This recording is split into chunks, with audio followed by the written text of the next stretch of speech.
Souvenir de Howard Phillips Lovecraft.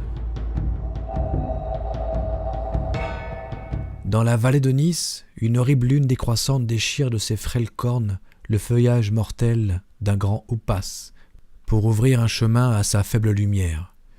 Mais dans les profondeurs de la vallée, imperméable à ses rayons, se meuvent des formes que nul n'est censé voir. Les pentes de la vallée sont recouvertes d'une épaisse végétation. Lianes maléfiques et plantes grimpantes serpentent parmi les pierres de palais en ruine, enserrant colonnes brisées et monolithes étranges, et soulevant des dalles de marbre posées par des mains oubliées. Des petits singes cabriolent parmi les gigantesques arbres poussant au milieu des cours effondrées, tandis que des serpents venimeux et de mystérieuses créatures à écailles entrent et sortent en se tortillant des profondes cryptes où dorment des trésors. Vastes sous les pierres endormies sous leur couvre-lit de mousse humide, et puissantes étaient les murailles dont elles se sont détachées. Leurs bâtisseurs les avaient érigées pour l'éternité, mais il est vrai qu'elles servent encore une noble cause, car sous elles le crapaud gris a élu domicile. Au plus profond de la vallée coule la rivière Tom, dont les eaux limoneuses charrient de mauvaises herbes.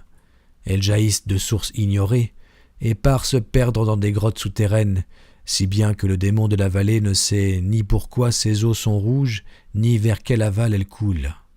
Le génie qui hante les rayons de la lune s'adresse au démon de la vallée et lui dit « Je suis vieux et ma mémoire me fait souvent défaut. Parle-moi des bâtisseurs de ces ouvrages de pierre. Comment s'appelaient-ils? À quoi ressemblaient-ils? Et qu'ont-ils ainsi accompli ?» Ce à quoi le démon répond « Je suis le souvenir et rien du passé ne m'est étranger. Mais je me fais vieux moi aussi. Ces êtres étaient pareils aux eaux du Tom. Ils n'avaient pas vocation à être compris. J'ai oublié ce qu'ils avaient accompli, car ils n'ont pas vécu bien longtemps. Je me souviens vaguement de leur apparence, car ils ressemblaient aux petits singes qui sautillent dans les arbres. Je me souviens très bien de leur nom, car ils riment avec celui de la rivière.